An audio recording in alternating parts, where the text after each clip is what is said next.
Sveiki!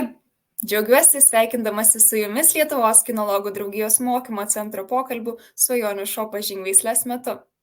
Tai pokalbiai, per kuriuos galėsite išgirsti pasakojimų iš patyrusių veisėjų, teisėjų, veislės entuziastų, veterinarų bei kitų kinologijos entuziastų apie ilgus metus mylimas ir puoselėjimas veisles. Lietuvos kinologų draugija tikisi, jog šie pokalbiai padės ne tik geriau pažinti mūsų augintinius, bet ir išsirinkti savo svajonių veislę šuns dar neturintiems. Taip pat kviečiame apsilankyti draugijos svetainėse www.kinologija.lt bei mesirsšunis.lt. Čia rasite ne tik straipsnius apie įvairias šunų veislės, tačiau ir daugybę kinologijos entuziastams naudingos informacijos.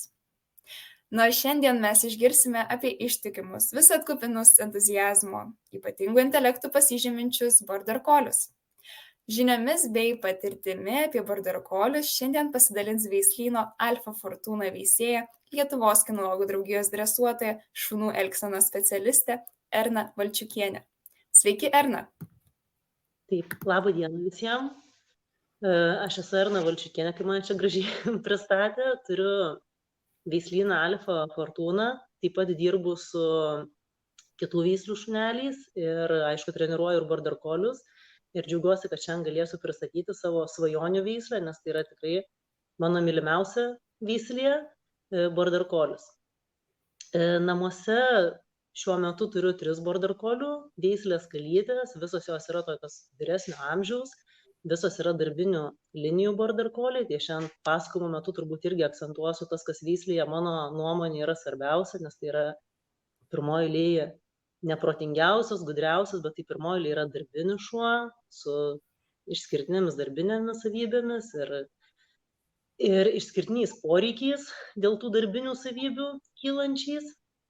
Ir taip pat norėsiu galbūt papasakoti daugiau apie veislės kilmę, šaknis, istoriją, nes mano nuomonė tai yra labai svarbu, ypač galbūt naujiem border collių augintojam, kad jie galėtų susidaryti tinkamą įspūdį ir nuomonę, apie ką yra šitie šuniukai ir ką reiškia juos auginti. Taigi, kaip minėjau, turiu 3 border collių veislės šunis namie. Pačius border collius auginu daugiau negu 20 metų, tai mano namuose yra buvę tikrai nemažai šių veislės atstovų. Daugiausia buvę būtent yra tų darbinukų šunelių. Ir pati veislė kaip border collių veislė nėra jinai sena. Tai yra pakankamai jauna veislė, tarkim, Amerikos kinologų klubas ją pripažinęs yra tik 1995 metais. Didžioji Britanijoje pripažinta yra 1976 metais, tai tikrai nėra ilgas laiko tarpas, tačiau istorija ir veislės ištakos siekia labai senus laikus.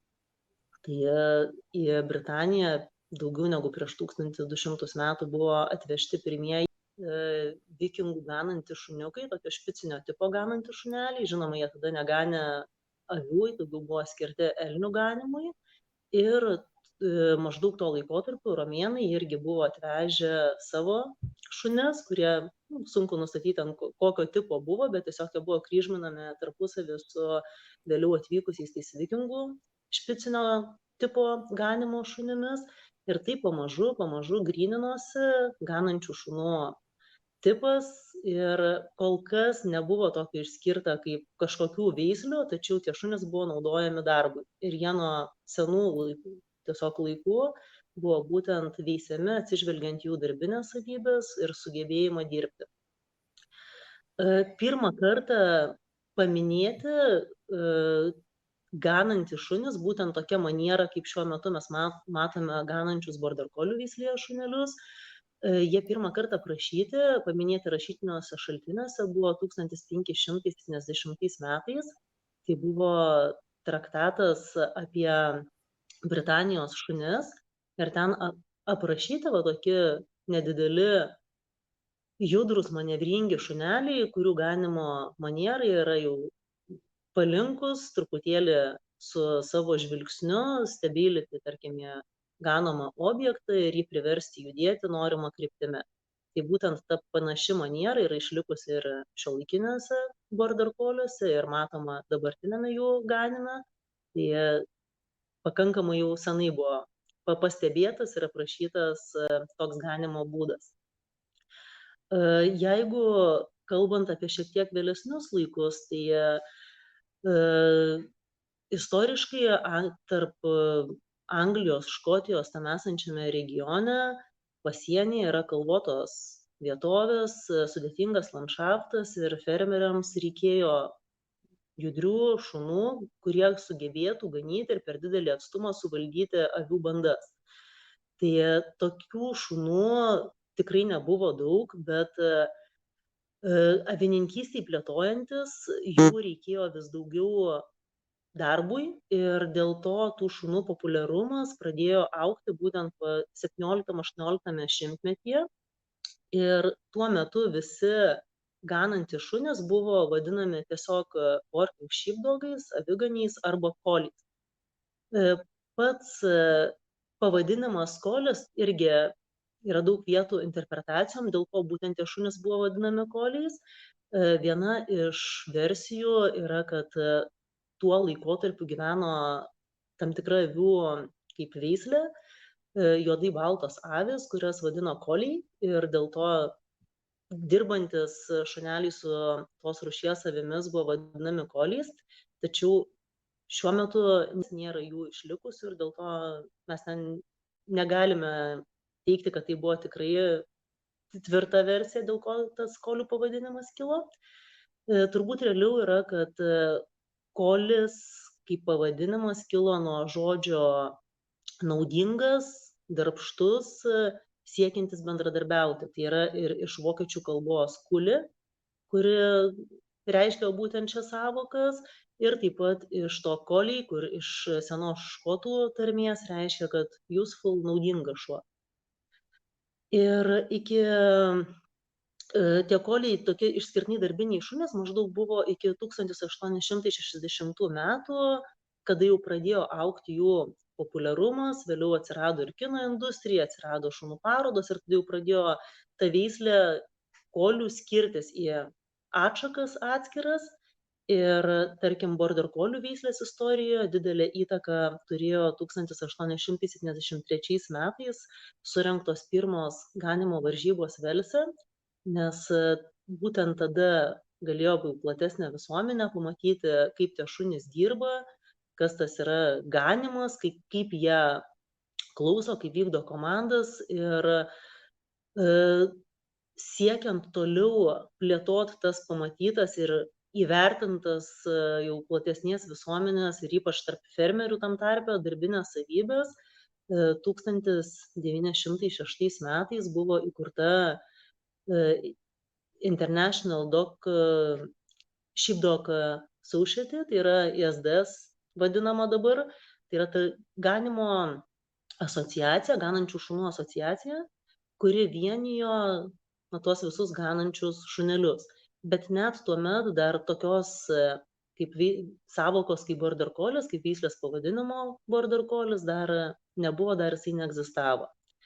Ir tik tai 1915 metais tuometinis ISDS sekretorius Jamesas Raidas išskyrė terminą border collis ir taip tuo metu galima sakyti, kad buvo atskirtas border collis nuo kitų kolių. Jeigu minint vardais, tai kalbant apie border kolių veislės istoriją yra labai svarbus keli reproduktoriai, tai Whiston Capas, Oldhampas, Old Capas, visi tie šuneliai buvo gimę XIX amžiaus pabaigoje, XX amžiaus pradžioje ir tikrai net dabar žiūrint į, tarkim, šunelių dabartinių border kolių kilmę, galima atsekti šitus protėvius ir yra pagrindiniai tokie 4 ganančių šunelių tipai, tai kiekvienas veda link kažkurio to protėvio. Jeigu kalbant dar apie istoriją Lietuvoje tų šuniukų, tai pas mus jie šiuo metu yra pakankamai populiarūs, tačiau tas populiarumas tikrai nebuvo, ne taip greitai augo ir paskutiniais, galbūt paskutinį dešimtmetį jau pradėjo taip stipriau populiarėti, bet ilgą laiką tai buvo apskritai nelabai žinoma veislė. Ir Aš pati pirmą kartą border collius gyvai pamačiau 1999 metų agility pasaulio čempionate, kuris vyko Dortmunde, jeigu neklystu. Ir tada tikrai padarė didelį labai įspūdį ir žinojau, kad labai noriu tokio būtent šuniuko. Ir kažkaip tai svajonei nereikėjo labai ilgai pildytis. Jinai jau po metų mes į Lietuvą atsivežėm pirmąjį border collie, jis buvo gimęs Izraelyje. Atvažiavo pas mus suaugęs 2 metų šunelis, irgi buvo darbinės linijos border collies, jo mama buvo iš Kanados dirbančių šunų.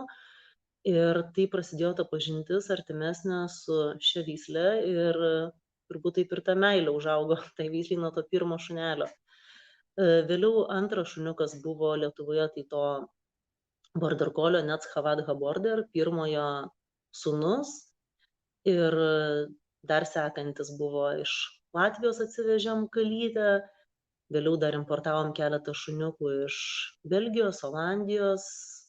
Dabartiniai mano šunys yra iš Kroatijos ir Didžiosios Britanijos, bei vienas mano išveistas šuniukas. Dabar tas genofondas border collių Lietuvoje, aš manau, yra pakankamai platus, nes tikrai yra daug įvežtų iš įvairių šalių puikių šunų. Ir manau, kad tas populiarumas, ypač jeigu bus tinkamas švietimas žmonių apie veislę, turėtų, tikiuosi, nesugadinti pačios veislės, o kaip tik prisidėti prie jos gerinimo. Jeigu kalbant dar šiek tiek apie border collių specifiką ir ar tai yra tinkamas šuo, kai žmonės masto, tarkim, kaip šeimos šuo, ar jis tinkamas, netinkamas, tai manau, pirmoji eilėje reikia labai vėl atsižvelgti tą istorinę prigimtį, kad šie šunys išveisti yra būtent tam, kad dirbtų su žmogum. Ir jie per šimtmečius veisti tam, kad gerinti darbinės savybės ir kad gerinti sugebėjimą būtent ganyti avis. Tai vadinasi, tiem šuneliam kraujyje yra augęs poreikis bendradarbiauti, dirbti ir kažką veikti kartu su savo žmogumi. Tai nėra tie patogūs šunys, kurie gali, tarkim, kiaurą dieną gulėti šalia lovoje, kol jūs skaitot knygą ar ten, kol žiūri televiziją, jam vis tiek reikia veiklos. Tačiau tikrai nėra taip, kad, tarkim, darbinis border collies nesugeba atsipalaiduoti, nesugeba nusiraminti, nes gerinant veislę labai didelis dėmesys yra skiriamas į tą sugebėjimą switch off, switch on.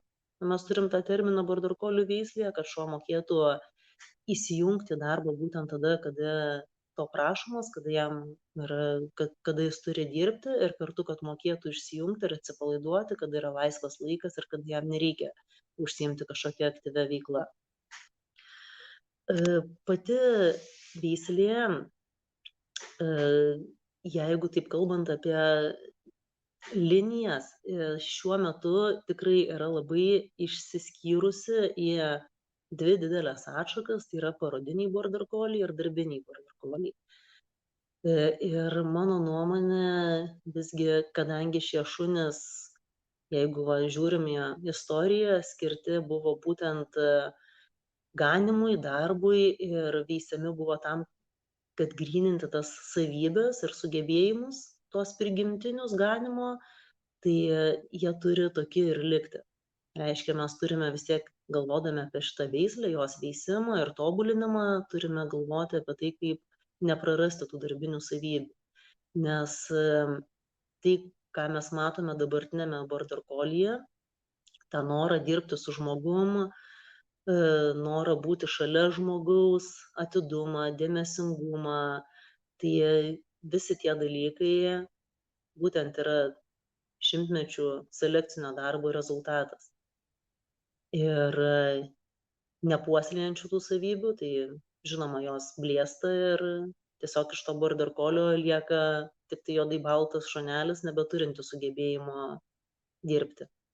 Kalbant apie charakterį ir sugebėjimus border collių, dažnai yra, sakyčiau, gal net pervertinama jų protas, nes žmonės tikisi, kad įsigiję border collie, jie įsigys tą protingą šunelį su jau instaliuotu tuo bagažų paketu ir kad jisai tiesiog bus pats iš savęs protingas, bet taip nėra, nes įsigydami border collie mes įsigijame šunį norintį veiklos, turinti didelius poreikius pagal savo veislę priskirtus ir kartu įsigijame visą tą bagažą jo savybių, dėl kurių vėliau border collie yra laikomi problematiškais šunimis su, tarkim, destruktyviu elgesiu. Tai taip irgi yra gana dažnai ateina, tarkim, žmonės auginantis border collius, ypač kuriuos įsigyja kaip protingų šeimos šunis ir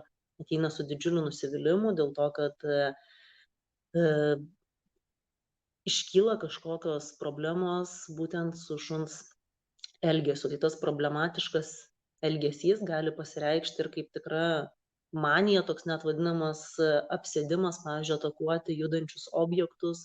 Judantis objektas gali būti bėgantis vaikas, gali būti, tarkim, žoliapjovė, siurblys, gali būti riedlentė, riedučiai, dviračiai, nu, tokie jau klasikiniai dalykai, arba, pavyzdžiui, mašinos irgi. Tai pas border collius šitas noras ganyti įvairius objektus, jeigu yra nenukreipiamas tinkama linkme ir nelabai yra suprantama, dėl ko ta savybė kyla ir kaip su ją tvarkytis, tai tikrai tampa pakankamai sunku žmonėms su tokiu šuniuku gyventi. Gali būti pas border collius taip pat toks polinkis ganyti ne tik tai kažkokius objektus, bet, pavyzdžiui, gali, kada jau būna sudėtingesni variantai, tai tarkim, gali atspindžius ganyti, gaudyti lietų, sniegą, šešėlį. Tarkim, įjungus indaplovę gali ganyti indaplovę. Tai būna paprastai juokinga pirmą 2 savaitės, 1-2, bet paskui jau pasidaro visiškai nejuokinga, nes šuo įeina į tokią kaip kompulsinę būseną ir yra labai sunku jį iš to ištraukti. Ir tam, kad išvengti visų tų elgesio problemų, kurios tikrai yra būdingos border colliam, yra labai svarbu, kad jie gautų nuolatinį fizinį ir protinį krūvį. Ir iš mano patirties galiu pasakyti, kad tai yra veislė, kurie mėgsta naujoves, tai reiškia, jam tas protinis krūvis ir mentalinė stimulacija turi būti vis atnaujinama. Jie negali būti mokinami vien tik to pačio kažkokio dalyko, jam visą laiką reikia naujovių. Ir tai vėl yra pakankamas iššūkis žmonėm, nes tam reikia visų pirma turėti žinių, visų antra skirti pakankamai laiko tam, kad tą šunelį užimti tinkamai. Fizinis krūvis taip pat tai neturėtų būti vien tik tai, tarkim, išėjus į lauką pamėtymas kamuoliuko, nes šie šunės yra ne veltui vadinami tų kamuoliukų narkomanais, jie gali nešti kamuoliuką, kol galą gaus, kol tikrai visiškai jau nebegalės paeiti, ir jeigu neras kamuoliuko, gali nešti akmenį, neras akmenį giliuką, jeigu neras giliuką, susiras bulvę, kurią neš. Tai čia yra pavyzdžiai iš irgi realaus gyvenimo, ir dėl to tiem border colliam būtent turi būti parenkamas tinkamas krūvis, ir šeimininkas turi visą laiką teisingai vertinti savo šunį, kad sugebėti rasti tą balansą tinkamą. Jeigu kalbant dar apie pačią ganymo manierą, tai turbūt daugelis susižavi, pamatę, kokiu stilium ir tikrai kaip nuostabiai šie šuneliai gano. Tai jie gali ganyti avis, tai yra dažniausiai ir gano avis, taip pat gali būti naudojami galvijų arba paukščių ganimui, tarkim, parodomosiose programose dažnai gano žąsis. Ir tai yra tikrai įspūdingas vaizdas, kai matai, kaip šuo yra vedamas savo instinktų, išminties, kaip jisai sugeba įjungti savikontrolės tą mechanizmą ir suvaldyti visus instinktus ir daryti tai, ko reikia žmogui. Jo sugebėjimas bendradarbiauti ir kartu paveikti kitą gyvūną, sugebėti jį ganyti, pajudėti reikiamą linkme vien tik tai žvilgsniu, tikrai yra nuostabus dalykas, man atrodo, apskritai net ne tik, kad kalbant apie šunų veislės, bet kalbant apie visą platų tą gyvūnijos pasaulyje, tai yra toksai unikumas. Ir į jį, aišku, yra gera žiūrėti ir gera žavėtis, bet tam, kad šuo tinkamai ganytų, tai vėl nėra taip paprasta, nes šuo turi būti tam ruošiamas, turi turėti gerą genetinį bagažą, jis turi turėti reikiamus instinktus ir taip pat, kad tinkamai ganytų, kad turėtų gerą ganymo manierą, jis aišku turi turėti ir išmanantį tą reikalą trenerį. Tai džiugu, kad dabar jau Lietuvoje mes turime gerų ganymo specialistų ir tie, kas turi border collius ir kurie dar nėra ganę su savo border colliais, tai aš tikrai labai rekomenduoju nuvykti, pabandyti ir galbūt atskleisti visiškai naują šuns potencialą ir pamatysite savo šunį visai iš kitos pusės. Nes border collių ganymas, kaip bebūtų, yra turbūt pati svarbiausia ir mylimiausia veikla. Vėliau jau eina visi sportai ir aišku, jie mėgaujasi bet kokia veikla su žmogumi, bet turbūt tas prigimtinis dalykas ir prigimtinis grožis atsiskleidžia būtent border colliui ganant. Lietuvoje, kiek girdėjau, yra šunų ganymo instinkto nustatymo testas ir šiaip ganymo egzaminas. Gal galit labai trumpai pristatyti, papasakoti, kas tai yra ar kaip tai vyksta? Taip, ganymo testas yra šiek tiek paprastesnis dalykas, o ganymo varžybos ir jau kur būna, tarkim, atskiros užduotis, kur yra skirtingo lygio tie trialai, ten jau reikalingas didesnis šuns pasiruošimas, nes ten, kur yra testas, mes tiesiog žiūrime prigimtinės savybės ir tuos testus, tarkim, gali laikyti, kaip turbūt žinote, ne vien tik tai border colliai, tai yra visiems ganantiems šuneliam. Tačiau trialuose, kurių vyksta varžybos, išimtinai dalyvauja border collių veislės šunys, jau kad kažkokios kitos veislės šunį pamatytume yra labai retas variantas, nes į tas, tokias varžybas jau pasiruošimo ar darbo jau reikia įdėti tikrai gerokai daugiau. Bet pas mus šiuo metu yra ruošiami ne tik tai testam, bet ir tom rimtesniem varžybom šuniukai. Ir kiek žinau, kad jau dabar ir pasiekė tikrai gerų, gražių rezultatų, kuriais galim pasidžiaugti ir užsienio varžybose. Dar, ką norėčiau paminėti, tarkim, turbūt daug kas renkasi border collie ir kaip šeimos šunį, tai dėl tos, kad patrauklios išvaizdos, dėl to turbūt susidariusio įvaizdžio, kad yra protingi šunys, sumanus, bet jeigu pamirštama atsižvelgti būtent tą veislės prigimtį ir tas darbinės savybės, tai taip pat gali būti pakankamai sudėtinga šuo gyvenant kartu. Nes auginant border collie, mėgstu sakyti, kad ne šuo prisitaiko prie šeimos, bet šeima turi prisitaikyti prie šuns, dėl to, kad jo poreikiai tikrai yra pakankamai dideli ir tos poreikius, norint, kad šuo būtų laimingas, reikia atsižvelgti.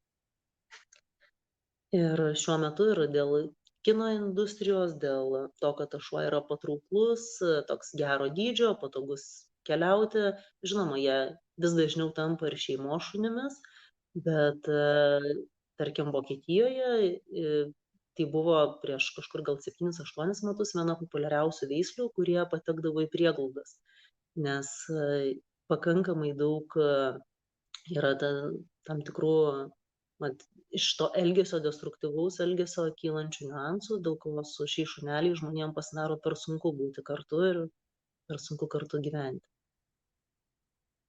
Tai kadangi tai yra toks nepailstantis darbininkas, vis tiek reikia įsigijant tokios veislės šunį, įvertinti savo galimybę, skirti jam pakankamai laiko, to fizinio krūvio ir būtinai mentalinės stimuliacijos. O kaip jie sutarė su kitais šunimis, su kitais augintiniais, ar tai įmanoma, kad gyventų su jais? Šiaip, sakyčiau, tai yra pakankamai tokia draugiška veislė su kitais šuneliais. Dažniausiai, jeigu jie tinkamai mokinami ir jiem yra pagal tą tinkamą mokinimą svarbiausias žmogus, tai jie apskritai kitų šuniukų nelabai mato. Jie daugiausia mato tą savo žmogų, savo šeimą ir kita kompanija jiem nėra tikrai tokia svarbi. Ir pakankamai gerai sutarė ir su kitais gyvūnais, ypač tais, kurie yra šeimos. gyvūnai, bet jeigu šuo turi stiprų ganymo instinktą, tai yra tikėtina, kad jis turės tą apsėdimą ar maniją, pavyzdžiui, ganyti kanarėlę arba namie gyvenančią jūros kiaulytę.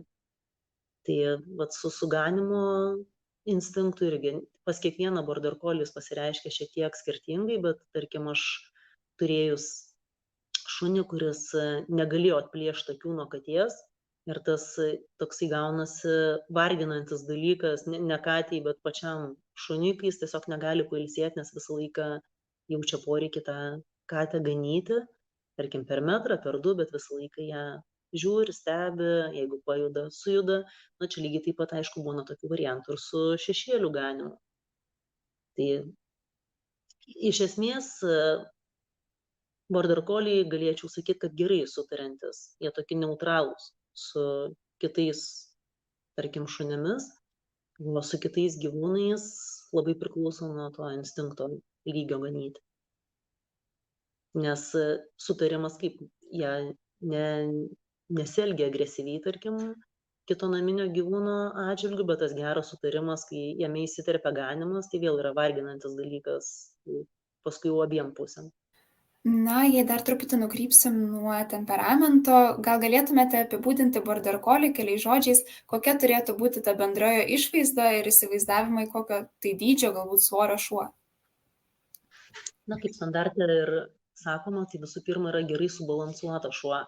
Čia, kadangi veisiant svarbiausia buvo darbinės savybės, tai nėra tokio labai griežto vertinimo, tarkim, ūgyje, nors standartas apibrėžia, kad idealus tas ūgis yra 53 cm, tarkim, patinukam, kalytės gali būti šiek tiek žemesnės, ten nuo 46 cm. Šiaip dabar sportiniai border collie turi tendenciją smulkėti, mažėti, kaip ir keletas kitų veislių, kurie kaip naudojama selekcija būtent tų smulkesnių, mažiau kaulingų, greitesnių, vikresnių šunų. Bet, tarkim, ganantis border collie, jeigu dabar nuvažiuotume į ūkius, tarkim, Škotijoje, aš buvau nuvykusi į vieną iš tų ūkių, tai ten tikrai yra pakankamai stambus, didesni šunys, ištvermingi, labai priklauso nuo to, kuria kryptim tas border collies yra toliau veisiamas ir kokiai paskirčiai jis yra naudojamas. Tai pagal, tarkim, FCI standartą jie gali būti įvairiausio kailio spalvų, svarbu, kad nedominuotų balta, gali būti nuliepusiom ausim, gali būti stačiausiai, gali būti, tarkim, trumpakailiai arba ilgakailiai, bet žinoma, jeigu, tarkim, parodų rengia, tas darbinis border collies, jis niekada negalės konkuruoti su parodiniu border colliu, kuris yra vešlaus kailio, ten tų pusiau stačių ausyčių, trumpesnių kojyčių, jis tiesiog yra puošnesnis. Ir lygiai taip pat darbiniai srityje jau parodiniai šuneliai nekonkuruoja su darbiniais. Šiaip tai yra vidutinio ūgio, tvirtai sudėtas, judrus, energingas, žvalus šuo. O jeigu kalbant apie patį, tarkim, tas charakterio savybės, tai jis net pagal standartą negali būti nervingas ir bailus. Ir tai taip pat veisiant šunis, manau, kad turėtų būti labai atsižvelgiama į šį aspektą, dėl to, kad daug border collių yra tokių, ypač šiais laikais, neurotiškų asmenybių ir mano akimis žiūrint, jie neturėtų būti veisiami toliau. Aš taip pat turiu savo veislyne atvežtą kalytę iš Didžiosios Britanijos su dideliais lūkesčiais veisti, nuostabių darbinių linijų ir nuostabiai dirbančią, nuostabiai ganančią, tačiau jinai netitiko mūsų veislyno įsivaizduojamų reikalavimų ir kriterijų ir nėra veisiama, būtent dėl to, kad netitinka to border collio, kokį aš svajoju matyti ateityje. Tai manau, kad kalbant apie jautrumą, nervingumą, tai turėtų būti jam skiriama lygiai toks pat dėmesys kaip ir fiziniams savybėms, siekiant, kad ta veislė būtų tinkama darbui ir tinkama vėliau gyvenimui kartu su žmogum. Dabar minėjote, kad pakankamai dideli yra jūsų reikalavimai jūsų veisiamiem šunim, o kaip yra su būsimais šeimininkais? Pagal kokius jūs kriterijus išsirenkate, kad būtent šis žmogus yra tinkamas šiai veisliai? Taip, čia yra geras klausimas ir iš tikrųjų tinkamai pasirinkti visada yra sunku, nes visą laiką gali apsigauti, gali netinkamai įvertinti ir tas gali paaiškėti tik tai vėliau. Bet aš visada tiek gyvenime, tiek tam veisiant šunis klausau savo pirmoji eilėj širdies balso. Ir kiekvieną kartą parduodama šunelį susipažįstu tikrai pakankamai gerai su šeimininkais. Ir jeigu šeimininkai neturi tam laiko arba nemato poreikio tam susipažinimui, tai žinoma, mes negalime toliau draugauti. Bet tarkim, paskutiniai vadai, kur gimė 9 šuniukai, buvo virš 15, man atrodo, buvo 17 norinčių tų šuniukų ir praktiškai visi šuniukai iškeliavo į užsienį, į darbinius namus, sportinius namus. Tai žmonės tikrai dabar rengdamiesi ir žinodami, kad noras gauti tą šuniuką, tarkim, yra tikrai didelis, o tų šuniukų nėra tiek daug, kiek norinčių, tai labai kruopščiai paruošia ir savo gyvenimo istorijas ir ataskaitas ir aprašo, kokiomis sąlygomis gyvens šuneliai, ką jie veiks. Tarkim, vienas šuniukas iškeliavo į Čekiją kalytę, tai ta šeimininkė man atsiuntė tokį traktatą, gal, nežinau, 6 ar 7 lapų, nes aš tarp 2 šeimininkų rinkausi, kam jinai iškeliaus. Ir buvo papasakota viskas nuo A iki Z, kaip gyvena, dienotvarkė šeimininkės, kiek bus laiko skiriama šuneliui. Ir man paliko vien tai jau didelį įspūdį, kad žmogus tikrai taip ruošiasi ar nori to šuniuko. Ir pasiruošęs tikrai jį priimti. Ir kol kas aš manau, kad visi šuneliai tikrai rado puikius šeimininkus ir gyvena gerus gyvenimus. O visgi, jeigu žmogus dabar nusprendė, kad jis nori border colio, į ką vis tiek rekomenduotumėte atkreipti dėmesį, į kokius ar trūkumus ar momentus, kuriuos dar turėtų persvarstyti, ar tikrai jom to šuns reikia? Tai pirmoji eilėje galbūt atsižvelgti daugiau negalvoti tiek daug apie tą šunį, bet pagalvoti apie save, ko jam norisi. Ar jam norisi skirti tiek daug laiko šuniui, ar jam norisi, tarkim, ar jie gali atsisakyti kažko dėl to šuns ir ar pasirengę artimiausius 12-15 metų tą daryti, nes border collie yra pakankamai, taip sakyčiau, sveika, ilgai gyvenanti veislė ir jiem to dėmesio, tarkim, ar ten 10 ar 12 metų border collie, jis nėra nurimęs, jis vis tiek nori veiklos ir nori tos veiklos kartu su žmogumi. Tai reikia atsižvelgti į savo galimybės patenkinti to šuns poreikius.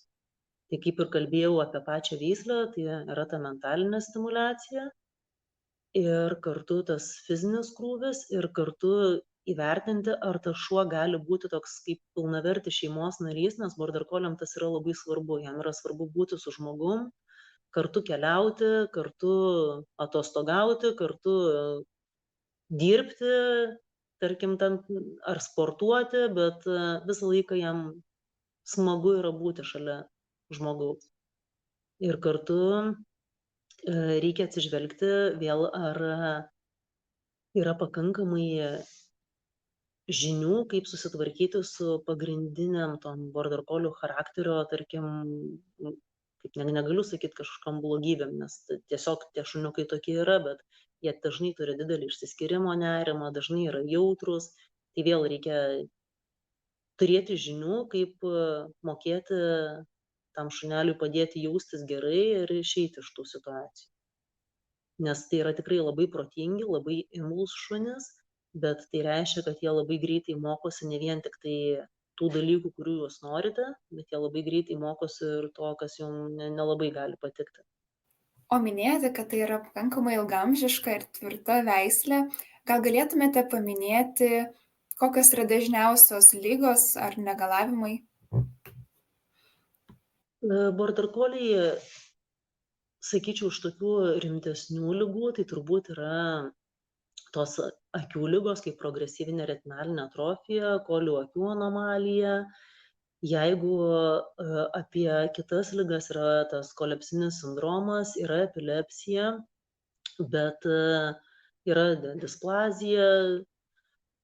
Ligų yra, bet taip pat yra dabar genetiniai tyrimai nuo daugumos ligų, kuriuos darant, tarkim, tiek kalytei, tiek patinui prieš kergimą jau galima eliminuoti tą šansą, kad mažyliai susirgs tom ligomis. Tai man atrodo, kad tas atsakingas veisimas tikrai prisideda prie tų border collių sveikatos gerinimo, kad jie tiesiog išvengtų tų ligų, kurių galima išvengti.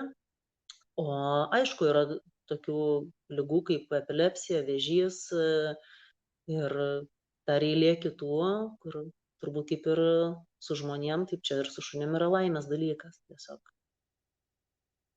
visaip gali nutikti, bet iš esmės tikrai daug border collių iš pažįstamų, iš sportininkų tarpo, iš, tarkim, tos pasaulinės bendruomenės, tai sakyčiau, kad tikrai pakankamai daug border collių išgyvena iki gilios senatvės ir gali ilgus metus džiuginti savo šeimą.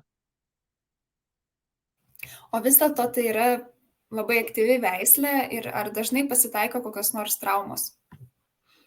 Taip, traumos pasitaiko tikrai dažnai, ypač pas tuos šunis, kurie mažiau save linkę saugoti. Tai sporte yra dažnos traumos ir agility ypač sporte, tai tikrai daug būna tokių atvejų.